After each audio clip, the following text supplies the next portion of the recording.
جی viewers, آج میں آپ کے لیے لے کے آیا سورۃ کوثر کے فوائد۔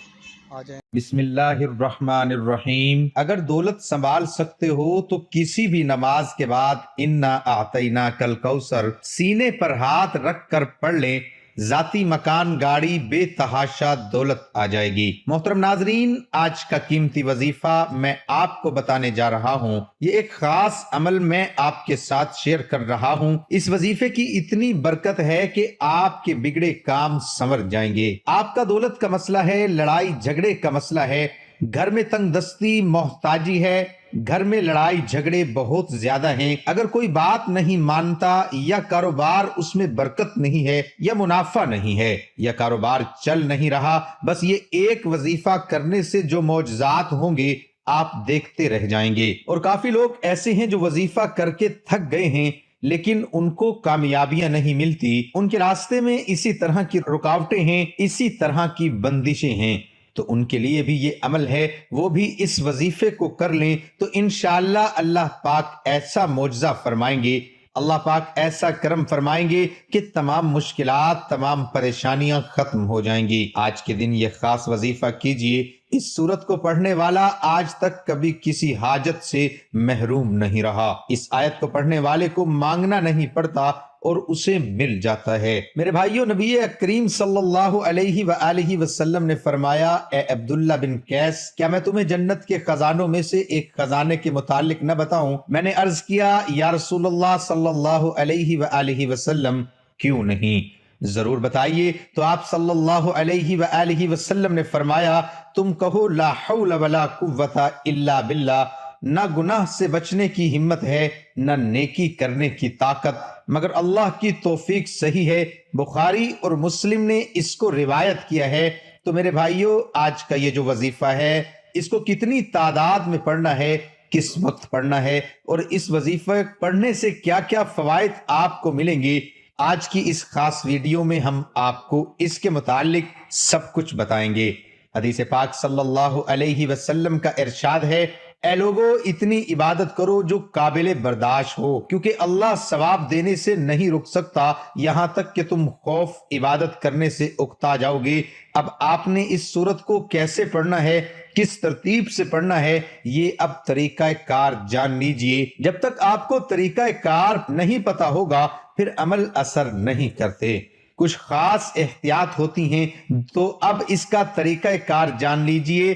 احتیاط میں سب سے پہلے یہ ہے کہ کس وقت آپ نے اس عمل کو کب کرنا ہے۔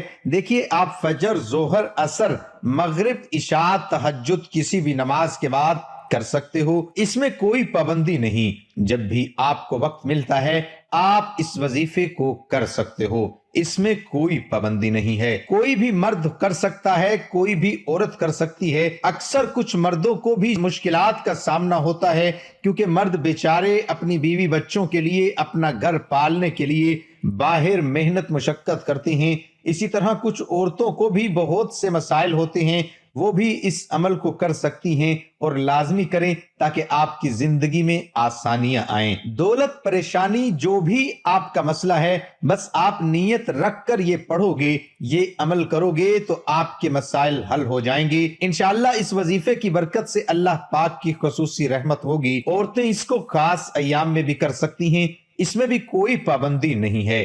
اگر پہلے آپ کوئی عمل کرتے ہیں، کوئی وظیفہ کرتے ہیں، کوئی تسبیح کرتے ہیں، اس کے فوراً بعد بھی اس عمل کو کیا جا سکتا ہے، اس میں بھی کوئی پابندی نہیں ہے۔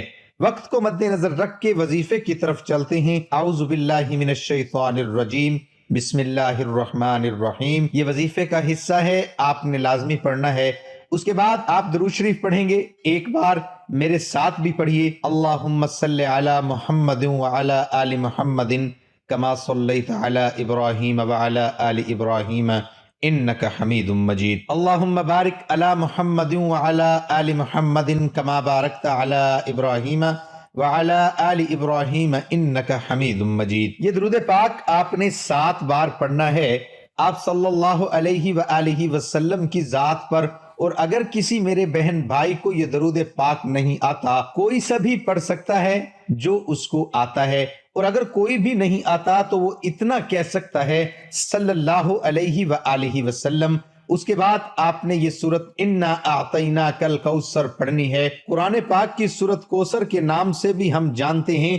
اس سورت کو آپ نے کب پڑھنی اور کیسے پڑھنی ہے، کتنی بار پڑھنی ہے، سب طریقہ بتاؤں گا انشاءاللہ۔ جب آپ اس وظیفے کو کریں گے یہ سب پریشانیاں آپ کے اوپر سے دور ہو جائیں گی۔ اللہ پاک اسی صورت میں ہمیں یہ آگاہ بھی کر رہے ہیں کہ ہم غمگین اور اداس نہ ہوں، کیونکہ ہر مصیبت کے بعد آسانی ہوتی ہے۔ لہٰذا اگر کوئی اللہ تعالیٰ کے دین پر ایمان رکھتا ہے، اللہ تعالیٰ کے وعدوں پر کامل بھروسہ رکھتا ہے اور اللہ تعالیٰ کے کلام اور رسول اللہ صلی اللہ علیہ وآلہ وسلم کی باتوں پر مکمل یقین رکھتا ہے، تو وہ مصیبت کے بعد آسانی ضرور دیکھے گا اور اس کی زندگی میں تنگی کے بعد خوشحالی ضرور آئے گی۔ آپ نے اس سورت کو صرف 21 بار سینے پر ہاتھ رکھ کر پڑھنا ہے، اچھی طرح پڑھنا ہے، اور جب آپ اس کو پڑھیں گے آپ کے ذہن میں آپ کے مقصد ہوں، جو آپ کے لیے مشکلات بنی ہوئی ہے، جو آپ کی حاجتیں ہوں، آپ یقیناً اس نیت سے ہی کریں گے کہ آپ کے تمام مسائل دور ہو جائیں۔ اب آپ نے وہیں بیٹھے جگہ چھوڑے بغیر لا حول ولا قوت الا باللہ العلی العظیم، لا حول ولا قوت الا باللہ العلی العظیم، صرف اتنا پڑھنا ہے کہ میں پورے یقین کامل سے کہتا ہوں کہ اس تسبیح کو ہر کوئی جانتا ہے۔ لا حول ولا قوت الا باللہ کا مطلب حضرت عبداللہ بن مسعود رضی اللہ عنہ فرماتے ہیں کہ لا حول ولا قوت الا باللہ کو میں نے رسول اللہ صلی اللہ علیہ وسلم کے سامنے پڑھا تو آپ صلی اللہ علیہ وسلم نے فرمایا کہ اس کا مطلب جانتے ہو کیا ہے؟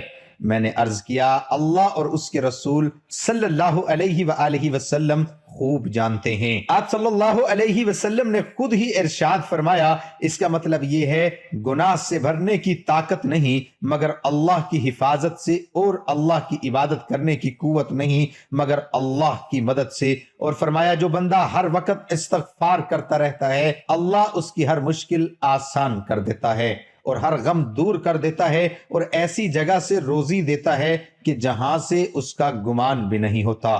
اس کی آپ نے 100 دانوں کی ایک تسبیح کرنی ہے، اس کے بعد آپ نے دعا کرنی ہے سبحان اللہ یا رب کریم، یا اللہ آپ کو اپنی شان کریمی کا واسطہ ہم گناہ گاروں پر اپنے گھر کے دروازے بند نہ کر، ہم سیاکار ہیں لیکن ہیں تو تیرے ہی بندے، تیرے سوا ہمارا کوئی سہارا نہیں، یا ذوالجلال والاکرام ہم تجھ سے اپنے گناہ کی معافی مانگتے ہیں جو تنہائی میں کیا یا محفل میں کیا، نادانی میں کیا یا انجانے میں کیا۔